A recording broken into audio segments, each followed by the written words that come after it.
Hello, everybody. Welcome back to Rewind and Replay. I'm Matan, I'm Adrianna. And I'm Caitlin. and today we're talking about open worlds. Some of our favorite, some of our least favorite, and the aspects of the formula that we think make it a popular genre, format, whatever you want to call it. Genre, Matan, come on. I don't know. Is it a genre? Is open world a genre? Yeah. But it's... Why is it not? You can have action open world. You can have... We can have action adventure in both. Yeah. But you can have You not... can have a puzzle RPG. I mean... Open world. But you can have like an RP... You know what? You know what? The Witness, not one we're talking about, but The Witness is a game I'm playing. That one's an open world, but it's a puzzle game. So I feel like it's a puzzle game, and then open world is under that. Man, at first I thought you meant But those are that still genres. Harrison Ford movie Witness, and I was like, oh, Girl, don't traumatize me again. We're eventually we're gonna do an episode on horror games, which means we're actually gonna have to play horror games, and I'm not looking forward to it. I am. I've played so many. The first game we wanted to talk about is a famous one, one of the most popular, I think. The only game that exists. The ultimate one. Legend of Zelda: Breath of the Wild.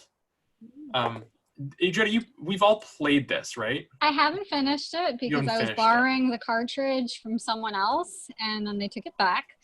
I'd also like to point out that we talk about this game all the time, you guys. Yeah. No matter the episode, it's either this or The Last of Us. It has to come up. I was going to say, I don't think an episode has gone by where we haven't mentioned either this or The Last of Us. I think you're right. We're on what, episode 9? Yeah. And that's all our podcast is. Just different ways to talk about The Last of Us and Breath of the Wild. And different ways for us to disagree about Last of Us over Zelda. Yeah. True. We all have hot takes on those games. But not this one. We all love Breath of the Wild. Yes. Yeah. This, to me, Breath of the Wild is the best open world.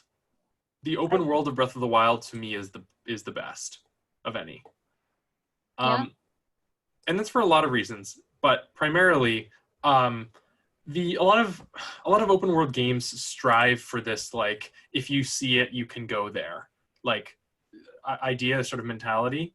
But a lot of them are a lot more limited than that. Like, in Red Dead or in Skyrim, both of which we will get to later, you can't just walk right up a mountain, right up a cliff. You have to find your own path, and that has its merits in its own way. But Breath of the Wild is yeah, you want to climb this? Fuck it, do it. Or yeah, you want to jump off this thing? Just glide down, go for it. And that is, to me, what is one of the most exceptional parts of this game. Is you really can do anything, go anywhere at your will. Yeah, I mean, I remember I maybe fucked up. I mean, that's kind of the beauty of the game. You can't really fuck up. But the old guy that tells you things. Yeah. I don't know what the fuck his name is. I don't know if that's something you ever learn because I can't keep playing. But anyway. The king dude. The king. Yeah, you learn he's the king. I did get that far, yes. But when you have to make him a type of soup or whatever at the beginning. Yes. So apparently I spent 2 hours, you guys, going fishing. I was just doing it in the wrong spot. Oh. So I was doing it in that little wilderness area that you can see when you first come out of the temple. Yeah. And there were I knew I shouldn't be here. There are monsters that are way more difficult than I can fight. What am I doing? That hurts. And eventually I found a lake somewhere else. I was like, that's yeah. Yeah, I recently replayed the beginning, and there's one shrine that's up on the top of a hill. And I spent forever trying to climb that hill and make food that gives you more stamina. And I was like, how is this at the beginning of the game? How is anyone supposed to What am I doing wrong? Yeah, and then I get up there, and then I just see a little path that I could have easily taken. And I was like, oh, yeah. That hurts. Yep. That hurts when you're doing, you're like, what? Like you just get so angry at the game. You're like, what am I doing wrong? And then it's like really obvious what you're doing wrong. And sometimes it's a disadvantage already having played the game because like you remember stuff, but you don't remember it like fully. Like I remember that you can obviously make food and like make extra stamina, but at that point you don't really know that yet. So like there's obviously an easy way to get there, but I took the hard way because I knew this stuff already that you didn't learn at that point. That's really interesting. You've played it twice then? Yeah. Okay. Well, I never finished it the second time. I played it full because my sister ended up taking it back. Funny, it all has to do with siblings. I just 2 days ago got my copy back from my brother. And I'm excited. Copy I have not thieves is where we are. Just thieves are taking our cartridges. Yeah. And I have not yet played the DLC, but I'm really excited. While I've been doing my Spanish homework, I've been listening to. Ooh, I just had the tab open. It's like Breath of the Wild. In high school, he has Spanish homework. Stop bullying me. What are you, like 16 years old? No, I'm 17. I've been listening to Breath of the Wild music / night ambiance. It's been very nice. I agree. Go for it. I think the fucked up shit we've done is I hesitate to blame the game because I know I'm just stupid. And that's part of what makes it really great. Like you can your stupidity really gets a chance to shine in Breath of the Wild in a beautiful open world where you have far too much control. More often than not, when I would get mad at that game, and then, like you said, then I would realize, like later on, I'd be like, "Oh wait, I'm dumb. Yeah, like, it's me. I'm the dumb one. Like I'm the dumb one in the situation." Right. What is his name? Aonuma, I think, who makes Zelda. Aonuma can do no wrong. I really like the art style of this game as well. Like it still feels like Zelda, but also is pretty distinct. And the design as well, like the Guardians and the Sheikah design is so good. Yeah, it's beautiful. And like I know so many people who have like the Guardians tattooed on them. Like it's just so iconic and I love it. I saw a design in Animal Crossing on one of the subreddits for the little circle things that that are right in front of a shrine. And I couldn't find the code for it, but man, do I want that. Hey, if you have the code for that in Animal Crossing, that design, drop it in the comments. Yeah, don't let Matan get away with not doing his homework, you guys. just let him find it. It's fine. God, it's fine. But all in all, like this game there's so much more we could talk about. We have a lot else to go on, but this game is really just, I think, the front of the pack in terms of open world. Yeah, I mean, I hope no one would disagree when we say it's one of the best. Absolutely. And if you disagree, come find us in the comments. Tell us. Yeah, I'll die by this one. Yeah, for sure.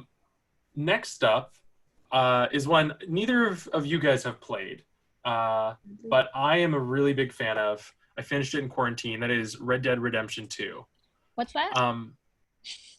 Yeah, have you heard of it? What is this game? Really cool, like cowboy indie game. Oh, yeah. Interesting. It is like fledgling horses and stuff. It has like horses and stuff. It's like it's made by this new company called Rockstar. It's really cool. It's very, very cool. Do they make that joke about like High Noon? Is that like no, I think so. I think that McCree guy. Yeah, you play as McCree from Overwatch. Right, yeah. Right. That's why it's so popular. Red Dead Redemption 2, this is not a hot take, but this is something that I'll get flamed for, I'm sure. I didn't play Red Dead 1. I played a little bit at a friend's house. I did not own Red Dead 1. But I think this, and I know that Red Dead the original is regarded as one of, the best games of all time. But I think it works right now because this one actually works to play the sequel first in some ways. I'm sure there are things that I'm losing, but because it's a prequel, like I'm experiencing the story and then I get to see it play out later. Whereas, the intention of the game is because Red Dead 2 is a prequel. With Red Dead 1, you get to see the outcome of all the events of Red Dead 2, And then when you go back into Red Dead 2, you have this dramatic irony of knowing, oh, this guy's going to die. Oh, this mission doesn't go well. It's a different effect, but I think it still worked playing this game first. Yeah, that's one thing I was going to ask. I wasn't sure if you could play Red Dead 2 first, but that's nice to know because I've been wanting to play it and I have not played either. I got it on sale only a couple months after it came out. I got it on sale for like $27. That's nice. And I was like, yeah. And I was like, I can't, when it was still 60 most of the time. So I was like, I can't miss this. No, you can't pass that. I absolutely love this game. I probably put, 200 hours, maybe not quite. My God. Maybe 150 hours into this game. The open world is huge. And there's a lot to do. Again, it's Wild West. So a lot of it is empty, but it's somehow, not empty. That sounds harsh. A lot of it is like sprawling plains or like swamps or forests. There's one city and there's a couple towns. There's a bunch of towns. There's only one real city. It's like kind of like a New Orleans imitation almost. But the game like still manages to feel full of life. Like characters, they have so many characters with like their schedules and their cycles. All sorts of events happen when you're riding places. Like it does the same thing. This is one thing I loved about Breath of the Wild. It's like I'm at point A, I'm going to point B. And then I'm on the way to point B, something happens. And I'm like, oh, well, I better sort this out. And then while I'm going to finish that, I learn about some new thing. And then I go blah, blah, blah, blah, blah. And then it's 5 hours have passed and I still haven't gotten to point B. And that's great. It's great to live in this world that feels lived in and to feel a part of it. It's gorgeous. It takes place in sort of an imagined, like, middle of the country, kind of west, but not all the way west. Absolutely stunning. You can do all sorts of hunting and fishing and tons of side missions, and it's just so full, and that's what I loved about it. A classic, truly. Yeah, writing. One issue I had at the beginning, and it wasn't all the way resolved, but it was kind of resolved by the end, is riding your horse places takes a really long time. There is fast traveling, but you can't go anywhere. You can ride a carriage or a train, but that'll only go, the train will only go on the tracks. The carriage will only go to a town. So if you want to go somewhere else, it takes a really long time to ride your horse. That being said, I didn't like it at the beginning, and then I kind of got into it, where I was like I felt like I was living Arthur Morgan's life. I was like, I am going here. I'm putting in this time. I'm looking at this world. Like, this is the investment that he has to make, and so it's the investment I have to make. And I kind of got around to liking it. It's interesting because you hated that about Ocarina of Time. But I did. You love it in Red Dead Redemption. I did, and I part of it I think is that to me that the world. Oh, this is a joke. You're trying to be mean. I get it. Right. I get it. Right. Well, my genuine answer is that I think part of it is that the world really like feels like things happen. Like I'm not just riding through an empty field. Like it may look like that, but then a bunch of buffalo crossed my path and I needed some buffalo skins. Or then, I find a woman who says she got bitten by a snake, but then actually she tries to rob me. Or I run into a KKK meeting in the forest and I shoot them all. Like that world, like going places feels rewarding. Investing the time feels rewarding. It doesn't feel like it's an artificial extension of the game. They have enough hours in Ocarina of Time is not like really an open world, so we can Yeah, we can ignore it. It's like I don't want to get back into that argument, but no, right. Eventually, we'll have a revisitation of all our major fights, and that'll be. And they'll go nowhere. It'll be a 10-hour long episode. Yeah, I was just saying 5-10-hour episode. And it'll be our last episode because we won't want to record together again. Oh no, we'll kill each other at the end. Right. Next up is one that Caitlin, I know, is a favorite of yours, as it is mine. Spider-Man PS4. Yeah, and this is one we talk about all the time on here too. True. Yeah. I mean, I think we've talked about this one a lot before. Just to like rehash, it has incredible movement. Like it is so fun to move around the town. The fighting is very fun. And yeah, I don't know. It was just very great. What are some of the like side quests that happen in Spider-Man? Because I think side quests are key to open worlds. and I don't know that we've touched upon many of them from Spider-Man. What are some of your favorites, or least favorites, I guess? So I like, there's Harry Osborn has these like, what are they? They're just like stations Science. around, like science, like little stations he set up around the town, and while he's like away, you're supposed to keep an eye on them, and then you're supposed to like go to each different one, and you have to like help him finish his science experiments there. So like one of them, I remember you have to like track down a ton of pigeons. Yeah. And then like one you have to like swing through like these like smog, like what's it called? Just like smoke. Yeah. Smog clouds. Clouds, that was the word, thank you. Can't think of words. I can never think of words. Smog clouds. And it's just different like tasks like that. What I like about, there are a bunch of different lines of side quests. What I like about specifically the Harry Osborn ones is that they are all different. There are other ones that are pretty similar, but that one is every time you do something different, and I really like that. Yeah, and like also, there's the hideout ones where you can go and like. Yeah, those ones are fun for a different reason. Yeah. The hideout ones, you bust. There are a couple different like gangs in the city, and you go in and beat the crap out of them, basically. But they come in waves, and I used to always love. Oh no, that's a different mission type. I liked those ones. Those ones were actually the hardest. The combat in Spider-Man wasn't always that challenging, and the hideouts I felt like it was, because you have like 5 waves of enemies who have a ton of weapons. I agree. One of the other side mission type things I liked were these. Were these the screwball challenge? I don't think they were. I don't think I liked the screwball ones. They were ones where you had to do things like, this was screwball. You had to like fight a group of enemies, but only using one kind of gadget, or like without dodging, or there was one. What about the missions where you had to stealth? So like you couldn't get you had to. Those were cool. Stealth clear an area. Totally. Yeah. I loved stealth clearing an area. Those missions were really hard, and the faster you did it, also the better reward you got. You had to. I got the plat in that game, and I had to do it really well. After it took a lot of tries, but after a while of like getting caught, I would really totally learn how all these people were going to work. So I'd move so fast by the end. I'd be like, zip over here, get this guy, shoot this guy, drop down, grab him. And it was so rewarding.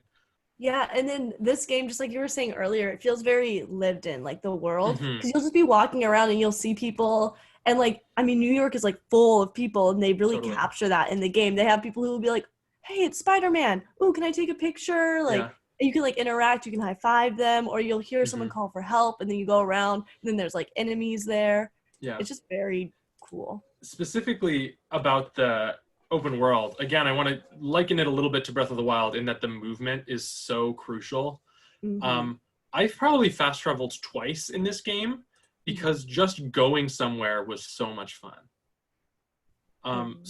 Swinging around, running on the walls, zipping to places, doing backflips, like that is so tremendously important in an open world that getting somewhere feels rewarding. Yeah. Because you're doing so much of that. Did you watch any of this game, Adrianna? No. Oh, you're missing out. This game is awesome. It is one of my favorites. Let us know if you want us, when COVID is over, just stream me trying it out on Caitlin's PS4. Yeah, that's a great idea. Next up is one that's, sorry, I'm a little bit off mic there. Next one this one's a little arguable. No, not at all. Yeah, I don't think we've ever talked about this one before. The Last of Us 2. We're not saying the whole Last of Us 2. We're specifically talking about downtown Seattle. Yes.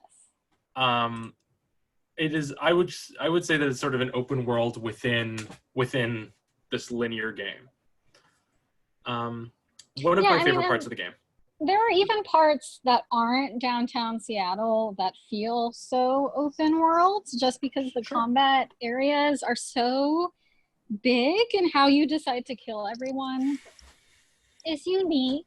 Fuck, what the fuck was the dog's name? That felt very open world. Oh, Bear. Yeah. Bear. Yes. Oof. That screamed. That was fantastic. That felt open world to me. Totally. Because you can either give a shit about Bear or not. If you don't know what we're talking about, listen to our The Last of Us 2 episode, in which level designer Evan Hill breaks our hearts with the revelation that we didn't need to kill a dog. Yeah. I didn't. I easily killed that dog. No way. I killed too many dogs to be proud of myself. Man, I felt terrible, but Yeah. Listen, the first time I tried not to, then it ate my face, and then I dogs. Yeah. You quickly learned. I quickly learned. That's fair. That's fair. But downtown Seattle is really fun because it's pretty early in your arrival in Seattle. Yeah. Pretty early in the game in general. Pretty early in the game. And I have lived in Seattle, and I love that city. I don't know it I lived there for 7 months, so I don't know it like the back of my hand, but it really felt like Seattle. I've been to Boston, and Boston, in the first game, didn't super feel like Boston to me. Like it felt enough. It was passable, but Seattle was Seattle, no question. I also would love to do this. I've heard of some people doing this. Do a real life tour of the areas that you visit in the game because they're real. Yeah. Apparently, the interior of the aquarium is not accurate, but the outside is. Well, I mean, I assume there are reasons. Yeah, I assume there are reasons they had to change that, and you know what? It's fine. They didn't have a place for the boat to dock, so they had to make that. Yeah, makes sense. Yeah. Fuck, I want to go to the music shop so bad. Yeah. Yeah. I think that's really there. Probably.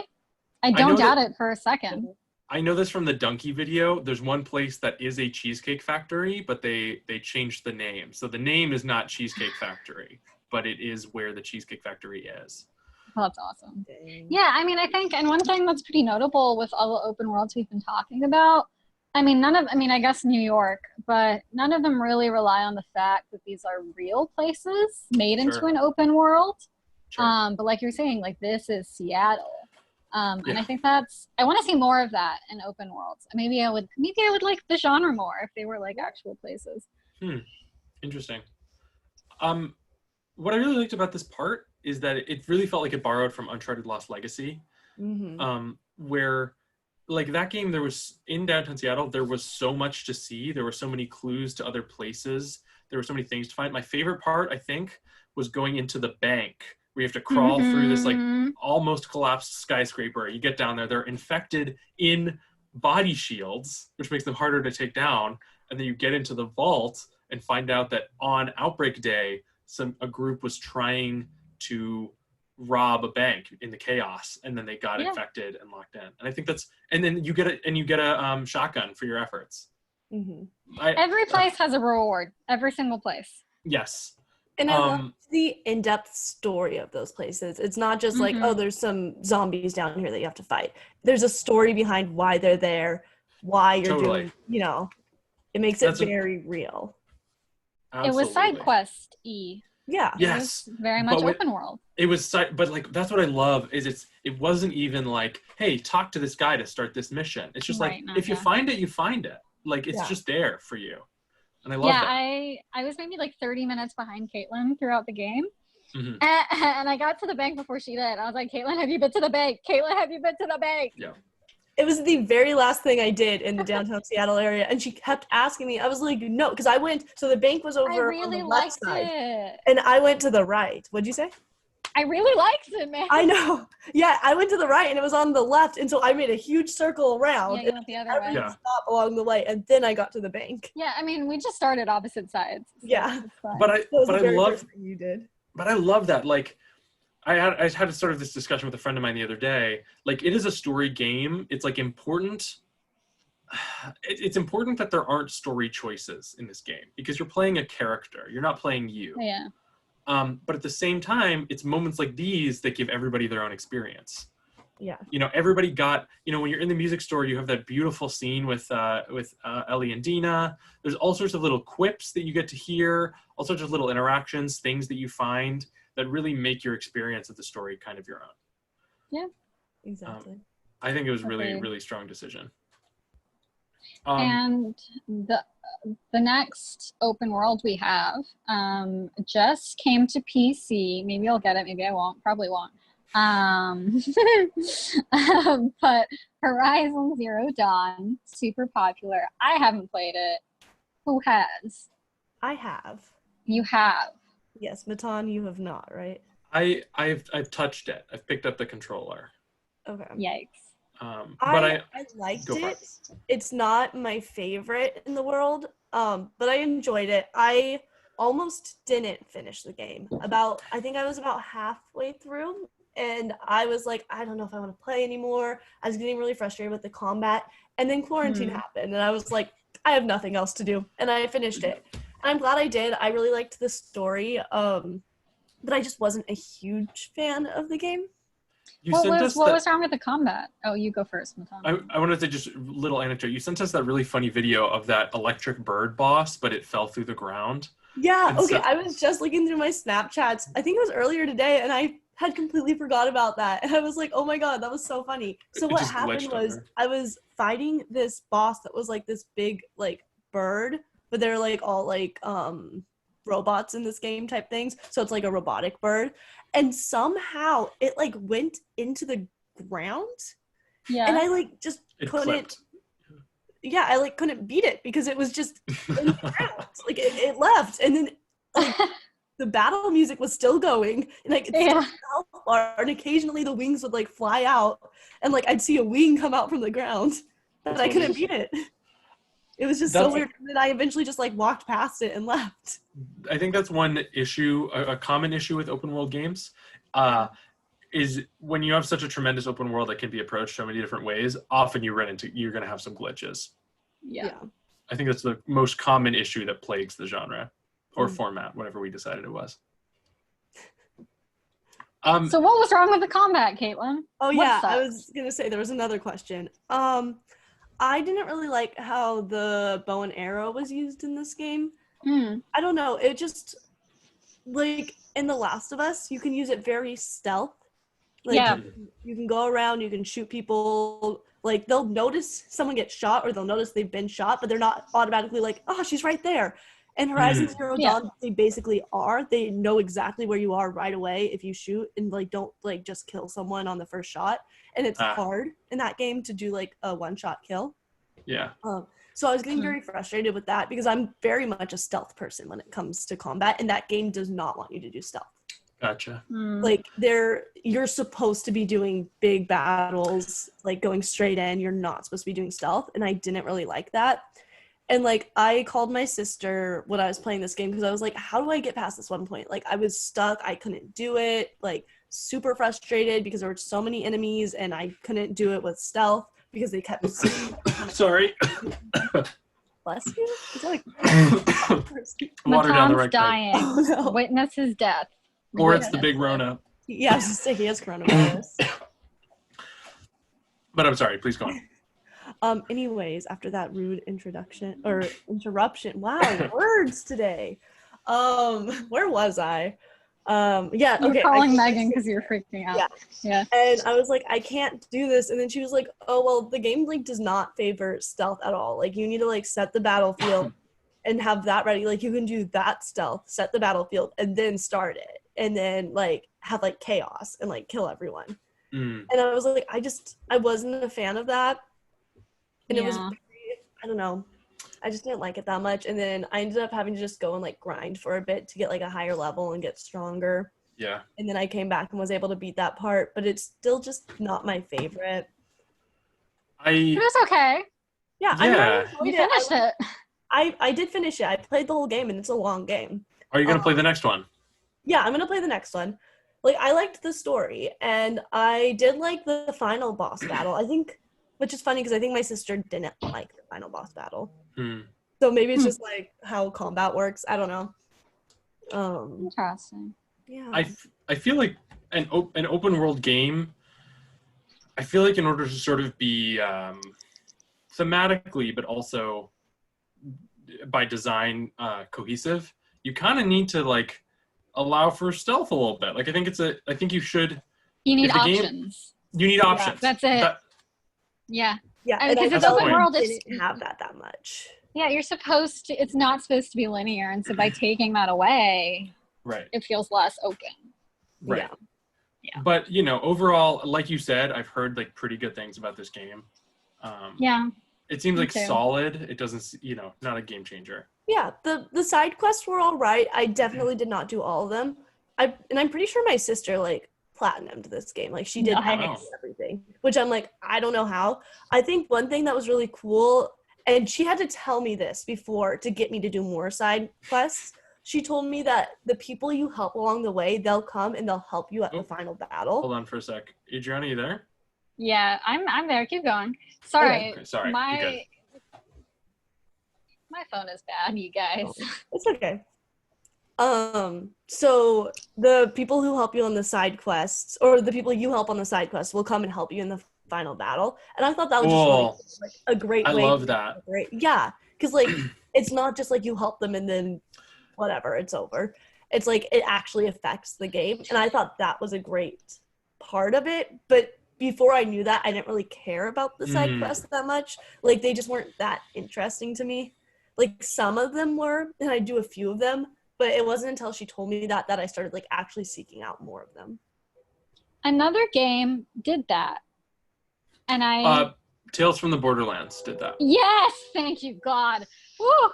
That was an itch in my brain. I loved that in Tales from the Borderlands. I really wish, I don't know, in Telltale's Walking Dead, not gonna spoil anything, but there's in 400 days, the DLC for the first season, you get people to come with you. And then you kind of see them in the second season, but it's like very insignificant. I kind of wished that like the more people you got there, then they would like do more in season 2. Yeah. But it didn't really come to fruition. That's neat. Yeah. So speaking of other open worlds that we've like platinumed and shit, the only open world game I have seen through all the way to the end, finished, not even platinum, just like finished, Firewatch. Mm-hmm. We had a slight discussion about this, about if Firewatch counts as an open world, and we landed on that it does. Yeah. What did you play it on PC? Yes. I love this game. I love this game so much. I did not know this is the only one you've ever finished. That's really interesting. Yeah. Yeah. Yeah. I have not finished many either, but I finished at least 3 of these. Yeah, most of them we've talked about so far, at least. Actually, every single one I've talked about, I finished. Yeah, I take it back. It's just because I don't play that many open world games. Sure. Yes, that's fair. Yeah, and it was weird for me because I feel like all of the other open worlds have significantly more story. Like, I think so. At least like the side quests and stuff. Like you got more side story, but I feel like Firewatch is a pretty narrative heavy game. Yeah, but it was slower. It was slower. It was That's slower than I think any of the other games. I don't know. I haven't played much of them, and slower than any game I usually like to play. But I finished it. Yeah. I know we're trying to focus on the open world, but I wanted to give a shout out to the actors in this, the main 2. Absolutely tremendous performances. I think what's her name got an award for it, like a BAFTA or something. What's her name? What's her name? I don't know his name. I don't know his name either, but I know that she. Yeah, I don't know their names, but I think she got an award for it because they were both absolutely tremendous. This game I think counts as an open world because you have this set space that you are constantly doing things in and exploring. For those of you who don't know this game, this is a game set in the like mid 90s. I think later, like okay, maybe early 2000s, late 90s. No, late 90s. I don't remember. I don't remember the year because who cares? It's not that important. Yeah. About a guy who is going through a rough divorce, or is recently divorced, and basically decides to go spend his summer being a Firewatch person out in Wyoming, in a state park. Yeah. So he basically lives in those really tall towers and does his little routes. He's the only one out there for the most part. And the only person he really has contact with is the woman who is sort of his boss, kind of contacts all the Firewatch people, who's also a Firewatch person herself, over the radio. And it is first person. The art style is gorgeous. I played this game, but before I played it a couple months after it came out. I heard that it is better if you turn off your location on the map. So then I actually really had to learn, like, I take a left at that, at that tree, and then a right around the river, and that's how I get home. And that was like really rewarding to really know this world. But it was hard. I did get stuck quite a few times. Yeah, I'm too stupid for that. I just no, thank you. But I with the other open worlds, they are legitimately too massive for that. Honestly, That's true. And I think that really benefited Firewatch because that's not a mechanic you normally get to experience. But it's cool. I mean, I definitely was able to like recognize the landmarks, right? Right. But not enough to be confident. Like, yeah, I can just walk on back. But it was beautiful having a closed open world, kind of. Mm-hmm. Open worlds often pride themselves on being tremendous. Often size is the talking comparison. And a big open world is great. But it's kind of nice. Spider-Man was also not super big. It's nice in this game to have not a huge one. I mean, again, lots of different paths. You can explore it however you want. But when it's small, it's intimate. It really, you get to know this place, even if you have your location on. And that's really nice. Yeah. It definitely, when I was playing it, it felt more like in my own head. Contemplative. And I think, yeah, and that's one of the, I mean, that's naturally what you get when you set it in nature, when you're in a game in a forest. But like we're saying, a lot of the mechanics really add to that. It had a limited physical release, and I really was hoping to get one just because it feels like that'd be a nice one to have on my shelf. Yeah. But if you haven't played it, listener and Caitlin, highly recommend it. I have It's not. very, very good. And it's cheap. It's probably like $15. Probably. It's been a while since Yeah. it came out, so I can't imagine it's super expensive. They were making, another shout out, the company Campo Santo is based here in the Bay. I applied for an internship with them. Never heard back, but Well, no you're hard just not feelings. good enough. So It's That's you're probably it. It's probably like because I'm like still in stupid high and school ugly. 17, and right. Yeah. You don't know Spanish. No, they don't know Spanish. That's it. That was the thing. Fuck. They had another game coming out called Valley of the Gods, something to that effect. Looked really cool. Similar art style, very different kind of game. I think it has been canceled because Ooh. Valve bought them and then put a bunch of them onto Half-Life Alyx. And I think Campo Santo still exists, but I think they're doing something else now. I'm not, something to that effect. Either the game is canceled or very, very, very significantly delayed, which is a shame. Rest in pieces. A lot of people actually who worked on Walking Dead Season 1 at Telltale went on to found Campo Santo. Oh, that makes sense. That makes sense to me. That's why the writing is so superb. Nice. Yeah. Last one of our favorites is also one that's a little arguable. Caitlin, you want to talk about this one?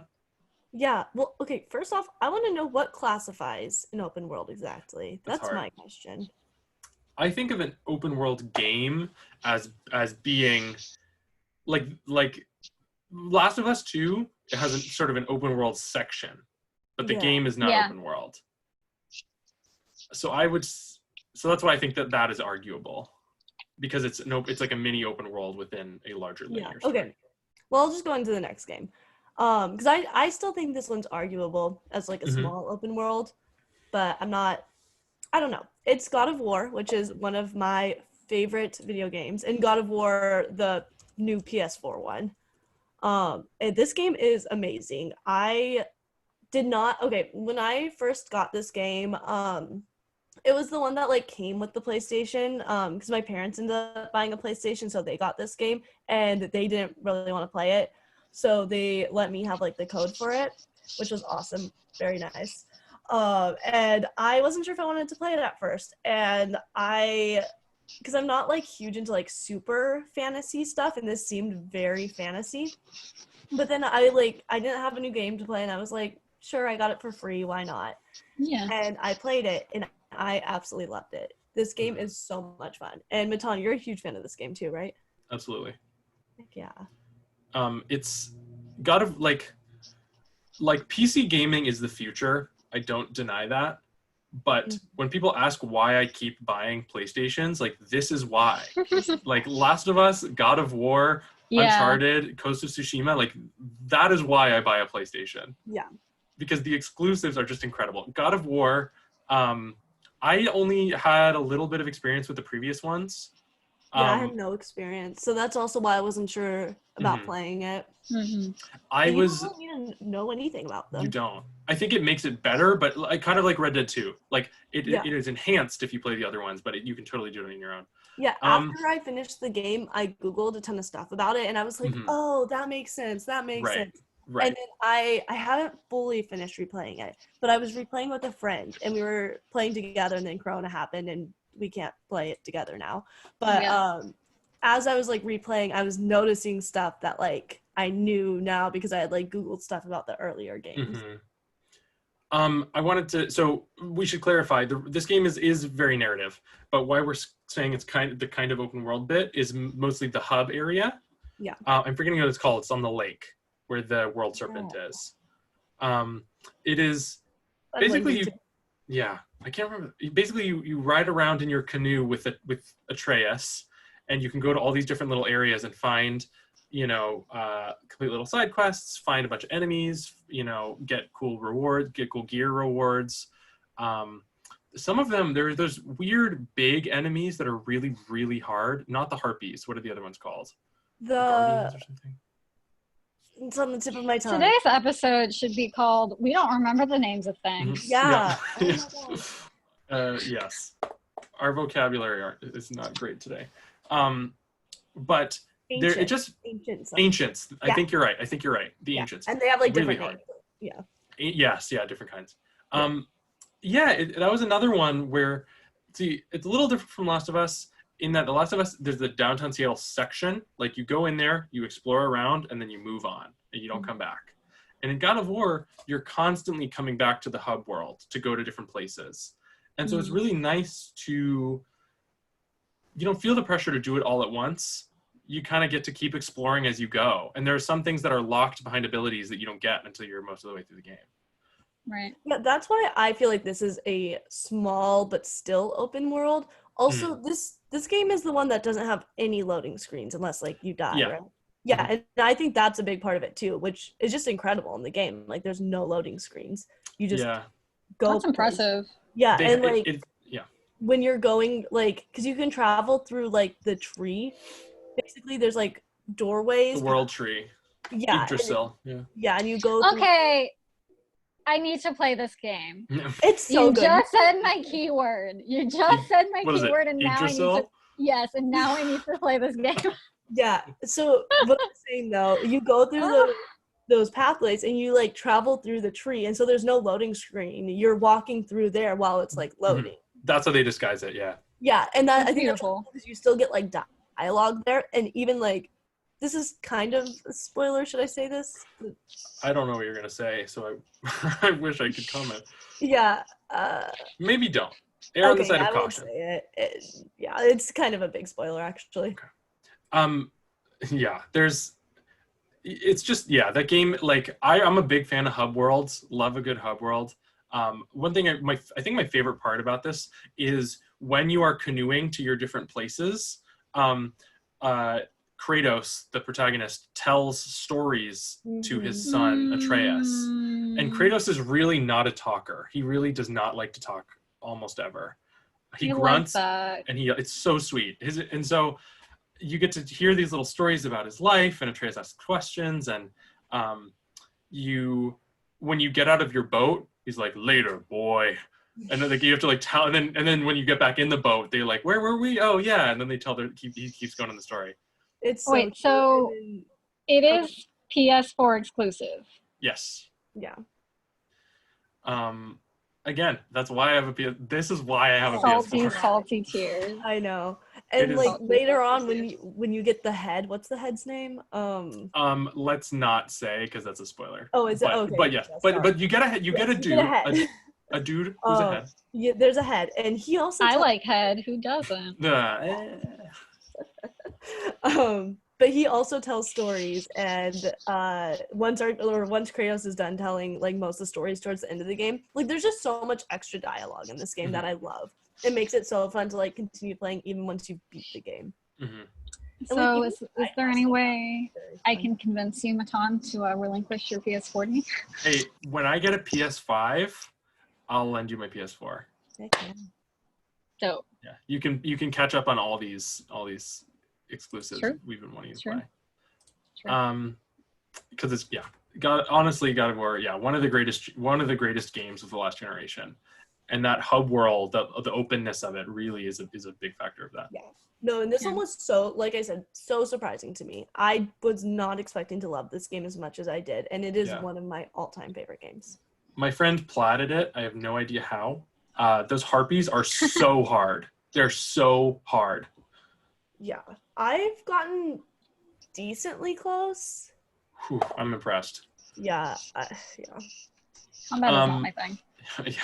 I very rarely plat games. I very rarely usually if I can feel myself starting to get tired of a game, I just go and finish it. It happened in Breath of the Wild. Love it to death. But I wanted to keep loving it. I didn't want to start getting annoyed by it. So when I started to, I just I don't think I've ever platinumed a game.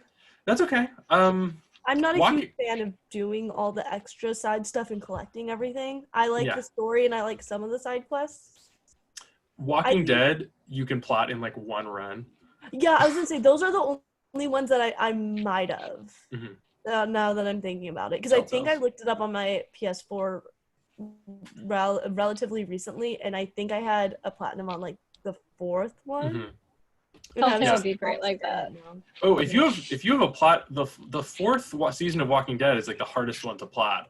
That's impressive. Maybe not then. Maybe it's one of the earlier ones. I just remember it was one of them. I don't. Yeah. If I'm even remembering correctly, it might have been close to platinum.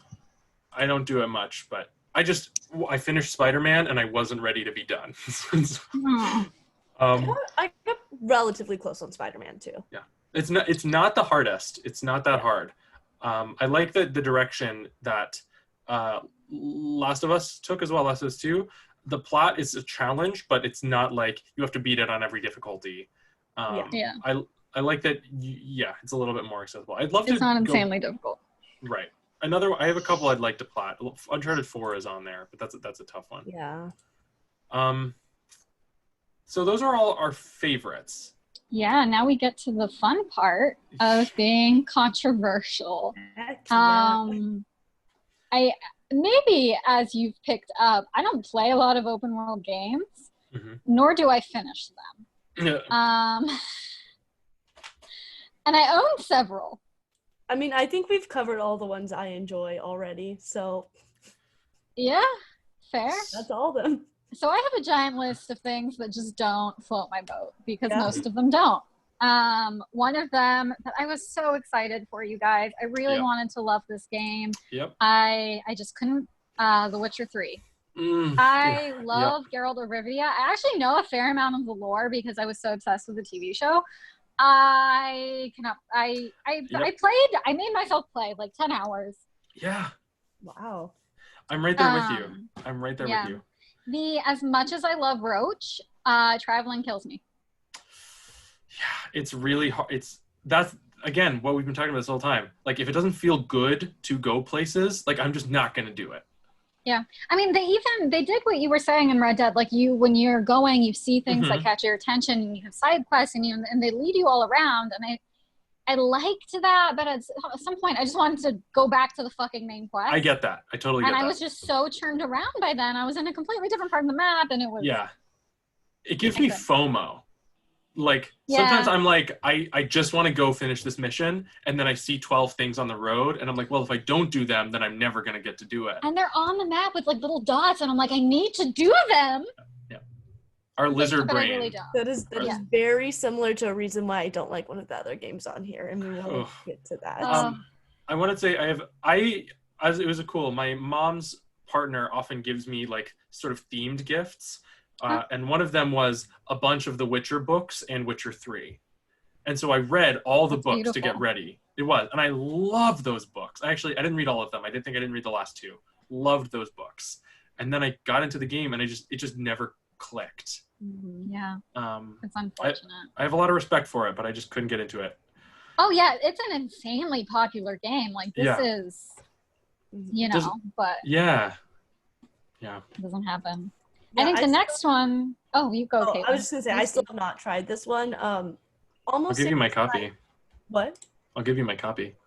Okay, thank you. I will try it. I don't know if I'll like it. I was gonna Probably say not. Yeah, I don't think I will after hearing what you guys have said. My sister's a huge fan of this game, which is part of the reason I almost played it, and then I heard what you guys said, and I was like, oh, I don't think I'll like this. Man, if you don't even like the TV show, not worth Right. it. Yeah, and the reason I never played this before is the same reason I never played God of War before, just because it's so like high fantasy, and that is so hard for me to get into.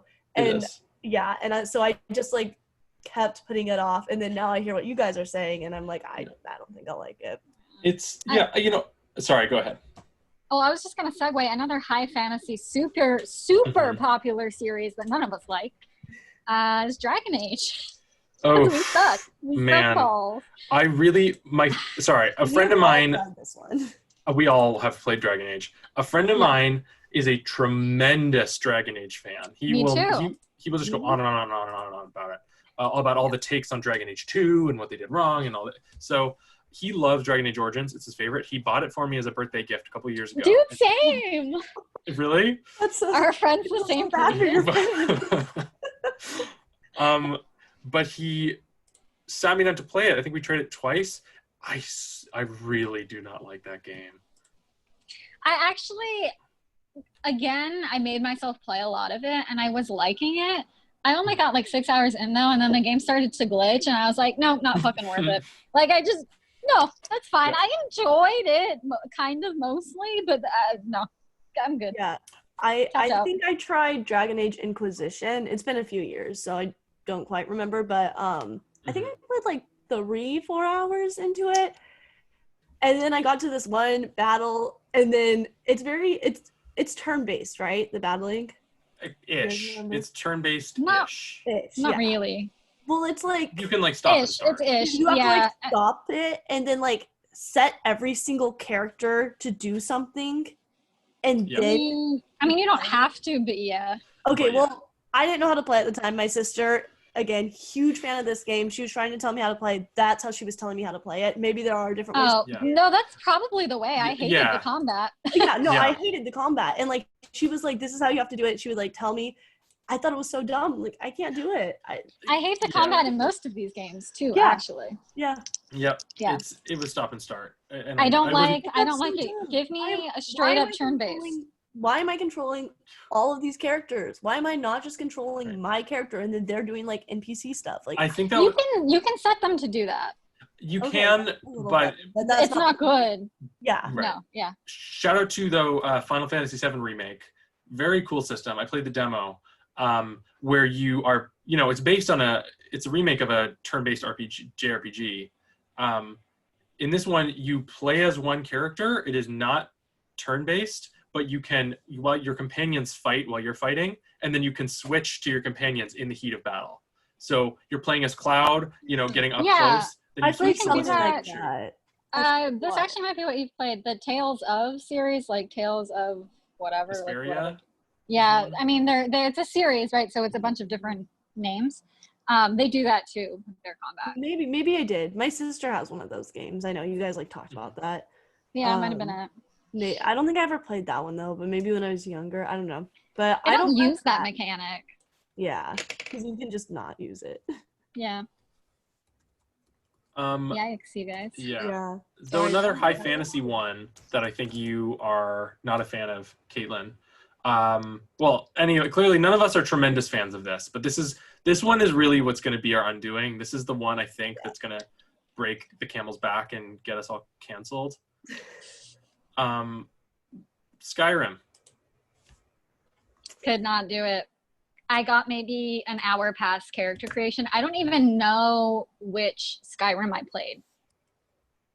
I think I played Elder Scrolls. What do you mean? Okay, hold on. What do you mean which Skyrim? There's one Skyrim. I mean, is there really? It's Elder Scrolls. That's what was confusing me. Elder Scrolls is the series. I mean, you know what? I see there's one Skyrim. They've like remastered it and ported it to everything imaginable. You can play this on your fucking microwave. Idea. This is not a game I care for at all. The one where you like start as a prisoner, and then the dragon comes. Oh, you're awake. Yeah. Yeah. Okay. And then the dragon comes and like kills people. I think it's Alduin. Yeah, I've played a bit of Skyrim, and I know the modding community is really impressive. For a lot of people love Skyrim, and I think I've used this analogy before on the podcast. It's kind of like The Matrix, where I think it did incredible things for its time. I know it wasn't the first open world, but I think it really broke bounds for open world. Yeah. But I think since then, other games have done it better. And so I don't think that Skyrim holds up. It wasn't even good when I first tried it. Did you play it when it was big? When did it come out? I think so, yeah. I remember playing it like 2013. 2011? Let me see. Yeah. So yeah, fairly recently after it came out. Yeah. 2011, November 11th, 2011. I played it 2 years into that. Yeah, I played it around 2013. It was still major hyped up at the time. Yeah. I played it even after that. I missed the boat. I think I didn't have a PS3 at the time. So I got back into it later, and I think that's really hard to do. I think Skyrim, I think that's hard to do. Yeah.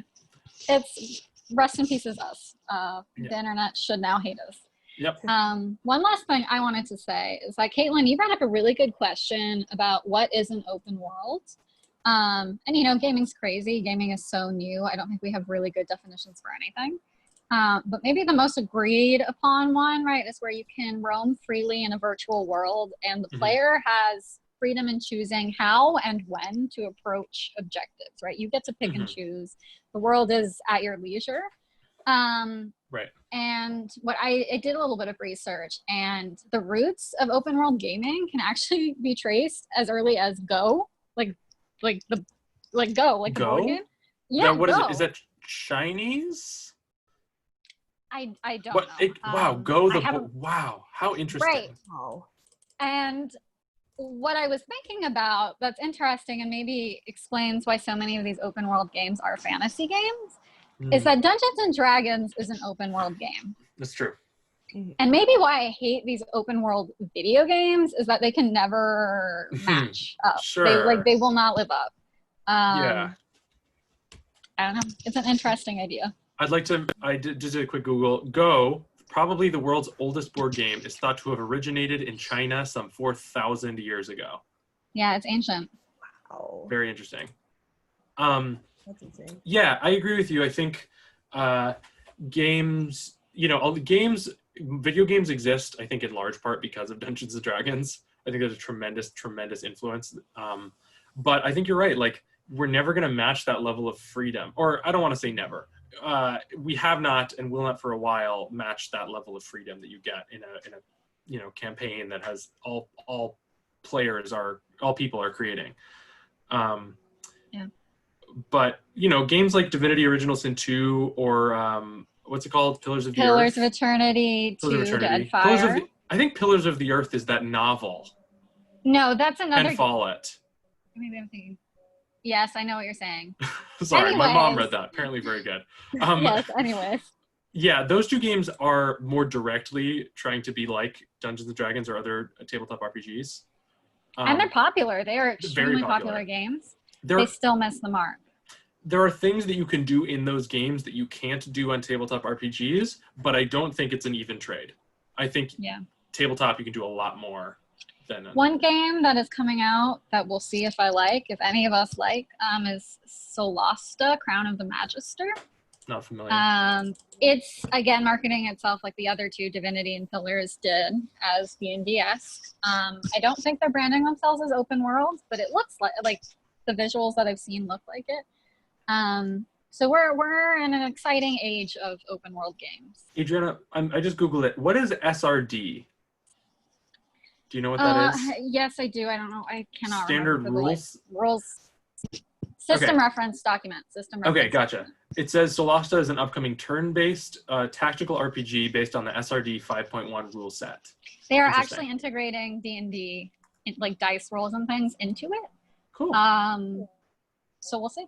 Like literal dice? I believe so, yeah. Interesting. I mean, not physical dice. Right. Virtual dice, yes. Yeah. Because I know other games have like rolls, but it's not quite like that. Yeah. So we'll see. Yeah.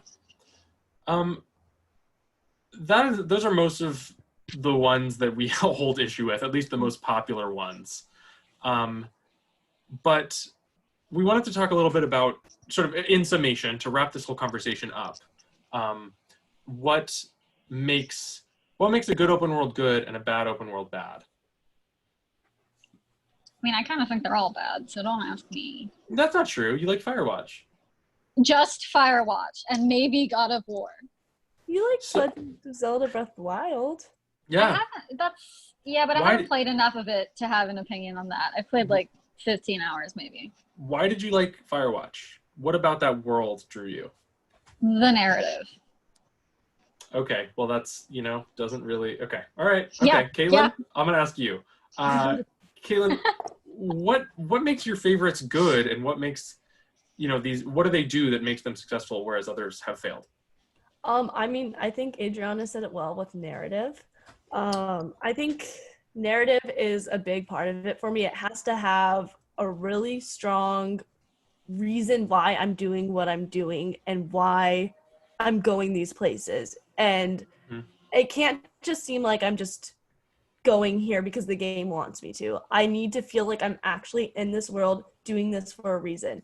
And it has to have characters that I enjoy and characters that make the world feel very real and make me want to care about the world. And that's what makes me really enjoy an open world game. I think it's interesting because that is not something unique to open world games. Yeah. Mm-hmm. Yeah. But it somehow becomes more important. Yeah, I think that's well said. I wanted to say, like, to me, one thing that's, well, I wanted to say that one thing that's very important to me is that the world feels lived in. I think that's true of most fiction to me. But in an open world, it's particularly interesting because it drives you to continue exploring. When you feel like that things happen here when you're not looking, that makes you want to go places. That makes you want to do things. I also agree, story is really important. However, I wanted to, kind of the exception to this rule, just for me personally, the Just Cause series, particularly Just Cause 3. Well, I love that game. The story is flimsy. The characters are boring. It is just so much fun to fly around and blow shit up. And that is fantastic. But I think in general, like, a compelling, non-railroaded story, again, like, it has to be tremendously choice-based. I think, and again, like, Last of Us and God of War are kind of weird because they're sort of open worlds within a fairly linear game.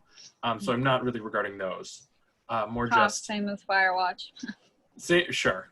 It's nice to feel a part of the world and get to know it. It's nice that it feels like a real place.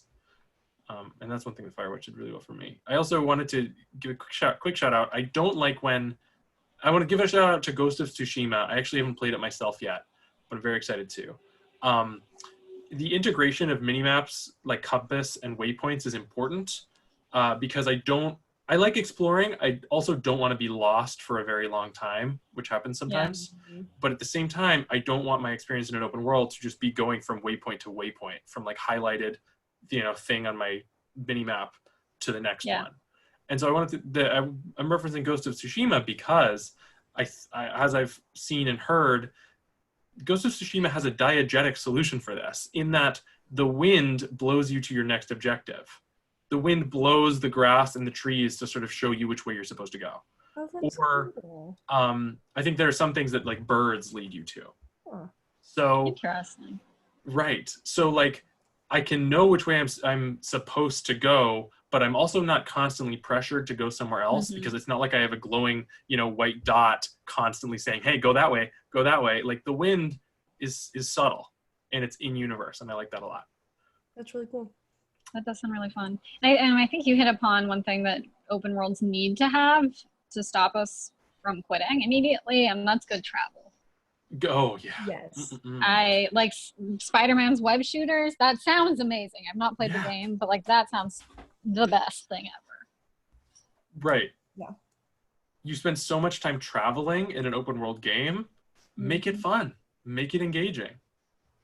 And that's, I think, really, really crucial to keeping players playing. Yeah. So for everyone listening or watching, if you're on YouTube, let us know what you think makes a good open world or an extremely bad one. Yell at us for hating Skyrim. Tell us what you think. We just ruined this podcast by saying we don't like Skyrim. We have no done. Future. Yeah. See, before, I mean, I don't like Ocarina of Time, and I do like Last of Us 2. I was already done, but from the internet. But you guys had a chance. And We did. I mean, we liked Ocarina of Time, and we didn't like Last of Us 2. That's great. And we all agree that we do not like Skyrim. So we're balanced. We're all getting canceled. Yeah. Well, thank you very much for listening or watching. You can find us wherever you get podcasts or on YouTube with a video component. You can check us out on Patreon if you feel like supporting us. You guys have anything else you want to add before we go? Comment on our social medias and talk to us on there. We'll respond and have conversations, and it'll be fun. And I'm a lonely hermit crab. Give us comments. No we'll socialization because of quarantine, and I enjoyed talking to you guys on comments on Instagram and Facebook. So if you comment, thank you. You make me happy. I'm the Twitter person, and no one follows us on Twitter, so you should do that. I'm talking to you, man. Yeah. Follow us on Twitter. Yep. Yeah. You. Yeah, you. Our socials are all linked in the description below. My last thought I wanted to throw in was play Firewatch. Play Firewatch and turn off yourself on the map. Turn off your location before you start the game. You're gonna have a great time. Fun for the whole family. Not actually true. The game gets pretty heavy. Fun for a lot of people. Thank you so much for watching or listening, and we will see you guys next week. Bye.